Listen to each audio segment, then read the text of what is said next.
Алгыс, прежде всего, это устно-поэтическое произведение, которое сопровождает обрядовые действия якутов. Алгыс, как жанр, имеет свои специфические особенности. Во-первых, алгыс проводится только в рамках обряда. И классификация обрядов впервые была сделана нашим первым фольклористом Георгием Устиновичем Вильгисом. Следующая классификация вообще жанров обрядовой поэзии тюрко-монгольских народов и восточных славян была сделана Владимиром Леонидовичем Кляусом. Но в данной классификации были не учтены некоторые жанровые особенности жанров обрядовой поэзии тюрко-монгольских народов. Вторая жанровая особенность алгыса якутов или вообще жанров обрядовой поэзии тюрко-монгольских народов – это структура. Жанры обрядовой поэзии всех этих тюрко-монгольских народов, например, народов Сибири, Поволжья и монгольских народов, калмыков, бурят, имеют идентичную структуру. Что за эта структура? Эта структура состоит из трех частей. Во-первых, все жанры обрядовой поэзии, они имеют своих адресатов. То есть к кому обращается человек или адресант. Они обращались к духам, хозяевам прежде всего, и людям, своим соплеменникам или своим родственникам, или там своим знакомым. И в-третьих, они обращались к высшим силам. И первая часть, она состоит как бы из обращения к этим вот адресатам. Когда обращались к любому адресату, древние якуты всегда восхваляли его. Ну, по их мифологическим воззрениям, восхваление тех адресатов как бы приближали людей их к ним. Тогда обращение как бы уже с давних времен приняли как бы вот такую каноническую форму. Например, обращение к духу огня имеет свой канон. Архаическая эпитетация духа огня совершенно сегодня непонятна современному носителю якутского языка. Например, если обращались древние якуты к духу огня, ему говорили «Салыр чанчик», «Бырча-бытык», «Чичик-ламан», ну и так далее. Если перевести на якутский современный язык, «Бырча-бытык» – это как бы вот с такими выраженными усами. Или там слово, например, «чичик-ламан» оказывается неправильно было или воспринято, или написано. А сейчас в текстах, фольклорных текстах говорится «чичик-ламан», а чичи – это инструмент на якутском языке. Теперь рассмотрим, вот, например, как бы «кырк тебе», или там «кырк» слово непонятно, а «тебе» – это голова, или «бас». В тюркских языках не говорят «тебе», а говорят «бас», «баш». «Кырык» в кавказском или в древнетюркском языках это «кыр», «седая», «седой». Значит, «кырык тебе» или это вот «седая голова». Значит, вот при обращении к адресатам они его описывали, как бы образно описывали и его все так приближали. Или другой адресат – это дух-хозяйка Вселенной. Такого духа, такого адресата у других тюрко-монгольских народов нет. Он характерен только для якутов. Один из особенностей жанров обрядовой поэзии тюрко-монгольских народов – это их типология. Они идентичны. Даже вот термины, как якутский алгыс, хакасы говорят алгыс, тувинцы говорят алгыш, алтайцы говорят алкыс. То есть терминология идентична, структура идентична. И лексика, например, в просительной части, во второй части алгыса или жанров обрядовой поэзии, она тоже очень близкая. И третья часть – это угощение адресатов. Мы угощаем самыми лучшими кусками, и все тюрко-монгольские народы тоже угощают самыми лучшими кусками или частями пищи. Теперь мы рассмотрим некоторые виды якутских алгасов. По текстовым материалам, которые я работала, печатным, архивным или мультимедийным материалам, которые были собраны в последнее время, я пришла к выводу, что можно выделить 7 видов алгасов. Во-первых, это очень древние алгасы. Первым видом, по-моему, идут тотемистические алгасы. То есть якуты или другие тюркские народы, они поклонялись своим тотемам. Например, имеется алгас орлу, имеется алгас медведю. Если встречается по дороге медведь, они провозглашали ему свой алгас и поклонялись ему. Это остатки тех анимистических представлений, которые были раньше у якутов.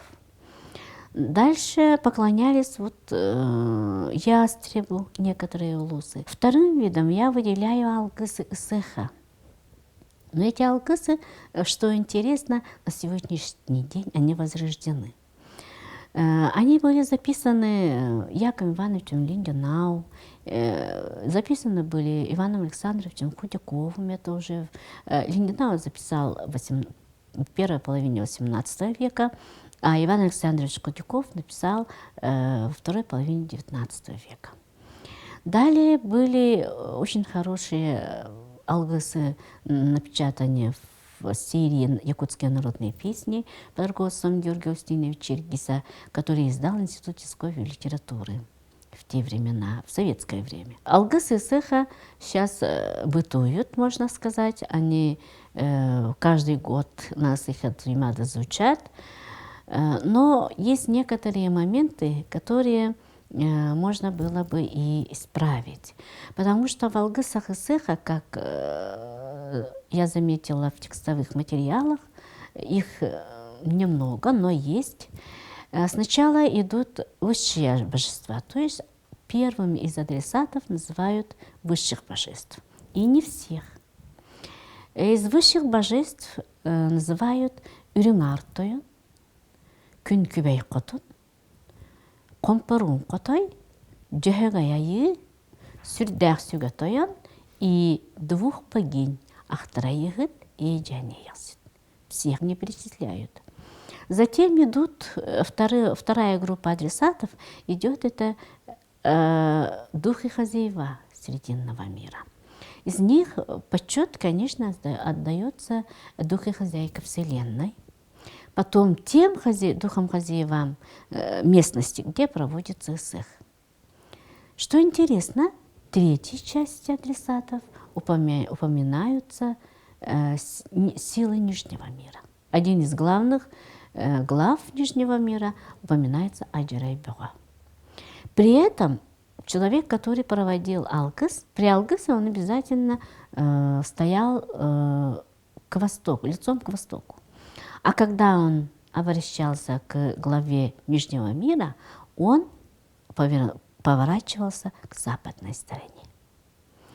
И тогда в алгасах исеха упоминались силы всех трех миров. Верхнего, высшие божества, среднего, то есть духи хозяева, и Аджарай-Бюга, глава Нижнего мира. По семантике исеха, возможно, это и так и должно было быть. Но в современных условиях мы не слышим в алгасах исеха обращений к силам Нижнего мира. Один раз в году все три группы адресатов упоминались только в алгасах исеха. Далее, во второй части, то есть люди просили своих адресатов о благополучии, о счастье, о продолжении рода, ну и так далее. Вот просьбы, пожелания тоже имели какой-то свой канон. О продолжении рода или там о счастье, о удаче или там о том, как вот народ Саха там жил или творил, да, это вот какие-то формулы, которые имеются во всех почти текстах алгаса. А в третьей части, конечно, идет угощение. Далее, в третьей группе я включаю алгысы, утилитарные алгысы. То есть это те алгысы, которые сопровождают человека в его практической ежедневной жизни. Туда входят алгысы обрядов жизненного цикла, родильные, свадебные, ну и так далее. Далее, следующей группой я выделяю алгысы удаганок.